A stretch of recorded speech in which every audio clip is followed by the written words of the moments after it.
What has to happen for your money to be worth so little that it's more valuable made into art and bags than spent in the shop? This is 2018 in Venezuela.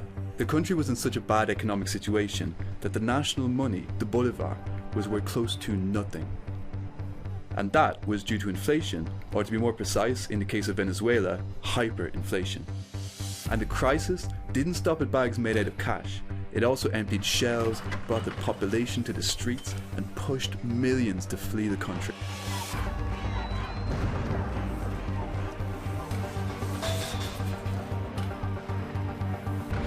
In 2022, it's Europe and the rest of the world's turn to worry about inflation.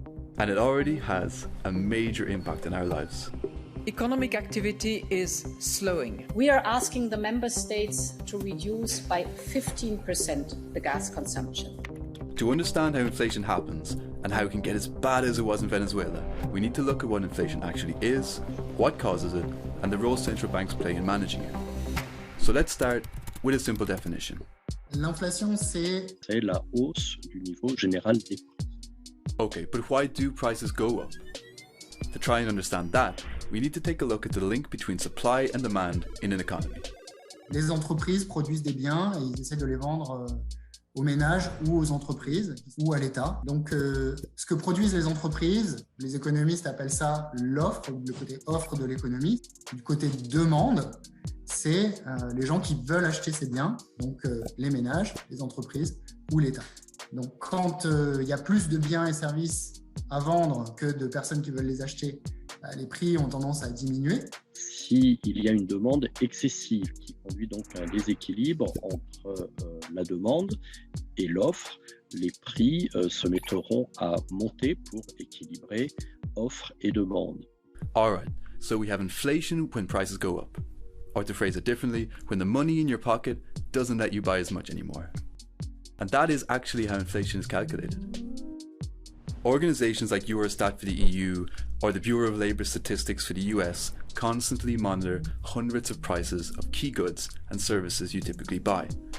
They build a typical basket that kind of represents what is consumed in a typical household. And therefore, the French basket doesn't look like, say, the American one.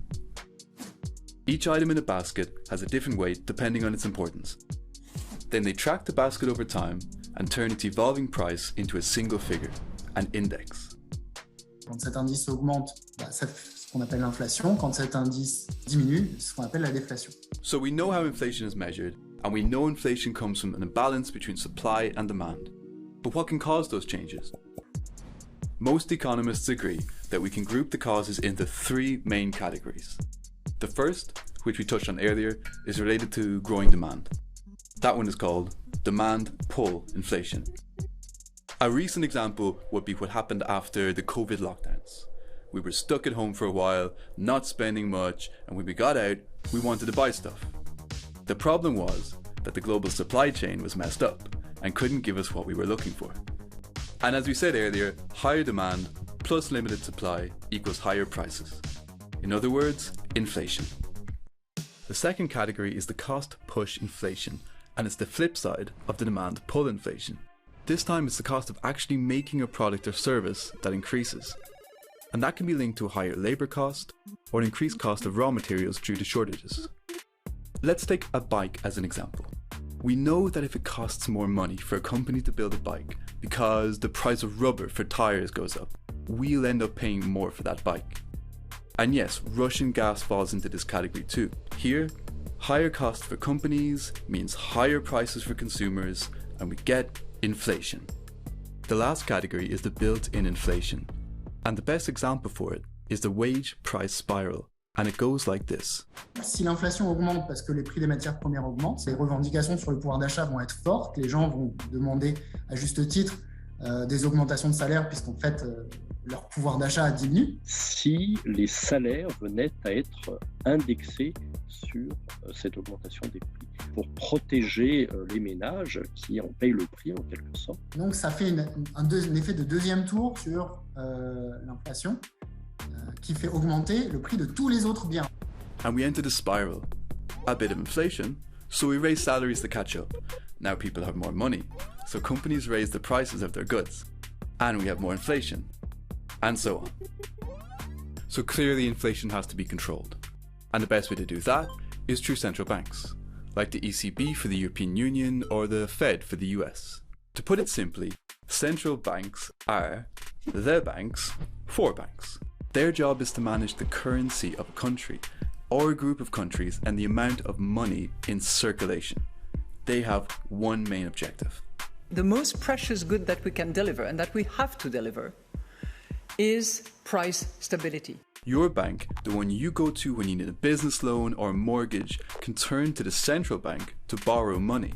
And that's where the central bank's power over inflation really comes from. L'instrument habituel de politique monétaire pour la Banque centrale, comme la Banque centrale européenne, c'est la maîtrise des taux directeurs. Okay, what that means is when the central bank changes its rate, they are essentially making it more expensive for your bank to borrow money. And your bank will have to reflect that onto you, in your mortgage or loan rates, for example. The overall goal is to try to slow down your spending, slowing the demand for goods in the hope that this will reduce inflation. But this way of fighting inflation doesn't come without a risk. Si on fait une politique restrictive, à ce moment-là, on crée une récession. Ça peut être bon pour la Banque centrale parce qu'elle va mieux réaliser sa cible d'inflation, mais c'est mauvais pour l'économie puisque ça augmente le chômage et ça réduit l'activité économique et ça crée une récession. We expect inflation to remain undesirably high for some time. The world may soon be teetering on the edge of a global recession, only 2 years after the last one. So, are we about to enter the situation Venezuela was in 4 years ago? Is there a way for Europe to avoid that happening?